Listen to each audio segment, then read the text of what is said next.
Can we talk about the time frame and the conversation that you had with Howard about developing or redeveloping the script for Skin in the Game? Because he saw it, he said, I like it, but... Yeah. So Howard had liked it, and he had, there was no commitment. There was no commitment that he was going to make it. There was no, I mean, we were just doing the dance, if you will, you know. And at the time, because it was benefiting the script and because it was becoming better, I was like, okay, this works, you know what I mean? But I didn't know if he was going to make it or not. I didn't know at the end of this journey. So I was still sort of, you know, still trying to find a way to do it independently, like, if you will, like I was still trying to raise $100,000 here. I thought maybe we could have done it for $200,000. So I was like, okay, well, maybe at one point I was thinking we can do it for $50,000. So I was like, because I was just, you know, I don't know if I was, I don't want to use the word desperate, but I wanted to make a movie. Like, I wanted to make a movie, right? But you gotta be careful with that word desperation, because that desperate causes you to rush a script into production. Being desperate causes you to overlook certain things. Like the script may not mechanically work, or it may have problems, but you're like, oh God, I just gotta make this movie. So desperate is not a place you wanna be. You know, and you talked about being on set sometimes, and you just don't wanna be that guy woman who's on set being desperate. You want to be calm about the whole thing, right? And so I had peace of mind during the whole process, but I didn't know if he was going to make it or not. And so I was looking for other, at that time, probably, you know, seeing how we could do it for $100,000 or whatnot. And it was a year. I mean, you look up, but you know, a year goes by kind of fast. Like, you're like, wait a minute, 3 months have passed. You know, you do a rewrite, 2 months have passed. You give him a script, it takes him a month to read it, you know, then he gives you back, he calls you, there's notes, then he travels, hey, Howard, boom, he's at Sundance Film Festival, you know, so then that month is down, and then he comes back, and then he has to gear up for this commercial thing. And so it's like, and I'm working, so it doesn't feel like a year, but a year goes by, right, before we make the movie. Yeah, and the script is constantly getting better, and it's constantly evolving, and we're constantly in communication and talking, you know, about, you know, what it could look like, and yeah. So then sending him revisions, and then he gives you notes? Yeah, I would send him revisions. He had Mike Nell is over there. He's a co-producer over there, and Mike would give us notes. I would go, sometimes I'd walk in, we'd sit down, we'd talk. They'd both give me notes. We could change this, what do we think about this? And it was never like dictatorial. You know, they would just be making like suggestions. You know, I think it would be better if we did this, and blah, blah, blah. I mean, because Howard and his company, they really, I think they protect, or they respect the vision of the filmmaker, right? So it wasn't like they were trying to change my vision at all. It was just always about, like, how do we make this a better house? This can be a better house. This can be a better, what if we add this? What if we take this away? You know, like the ending was a big thing for us, you know, because Sundance and usually independent film, usually like, places like Sundance, they like darker endings, right? They like gritty endings. And so, you know, we played with the ending a lot, you know, but then I think there was, who told me this? Yeah, one of my survivor women told me, don't make it a dark ending, she told me.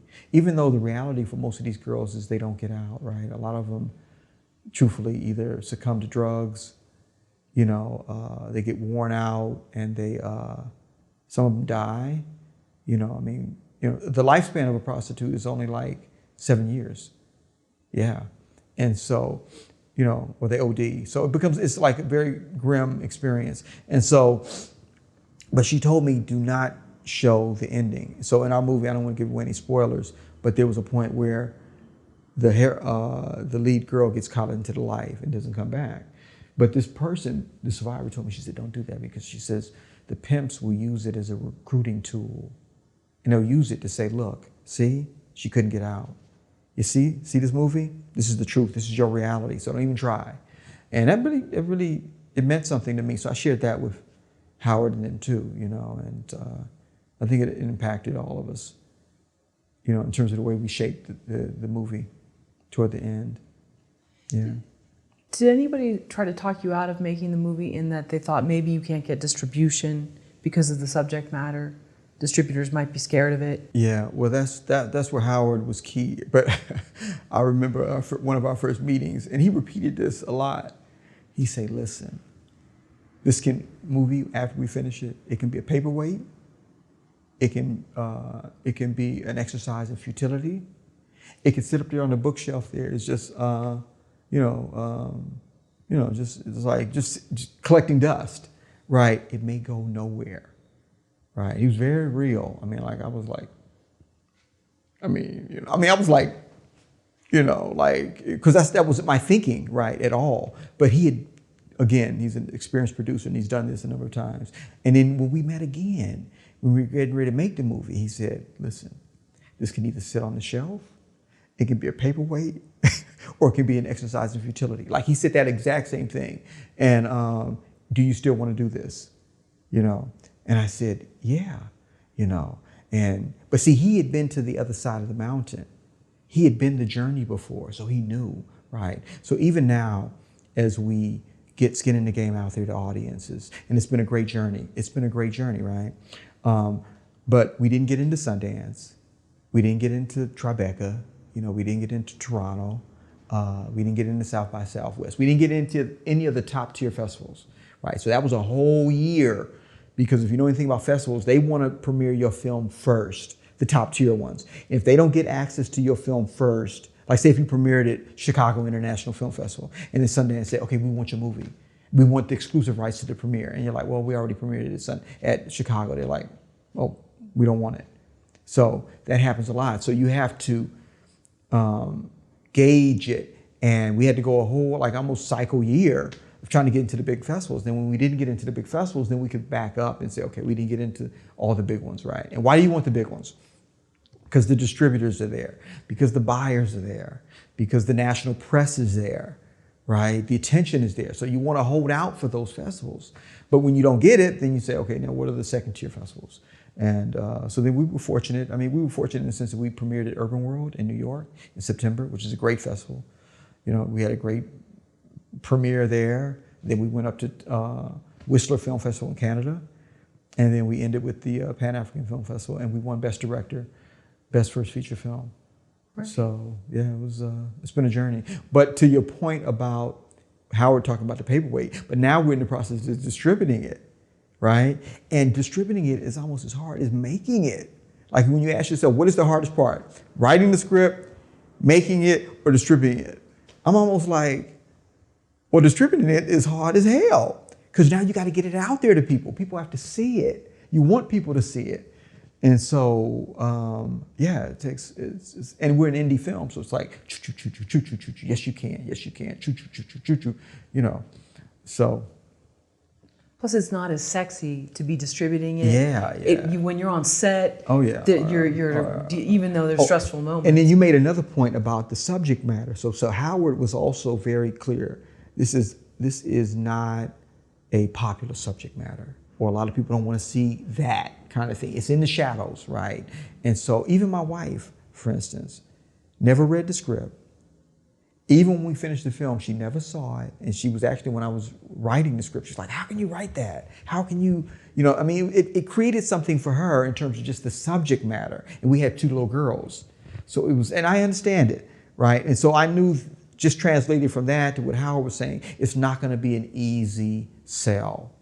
And, for whatever reason, people are not going to it doesn't matter how good the film is, just not going to be drawn to the subject. But Howard said, I'm willing to roll the dice.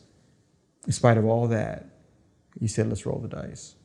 Knowing what he knew as a businessman, he said, let's roll the dice. Yeah.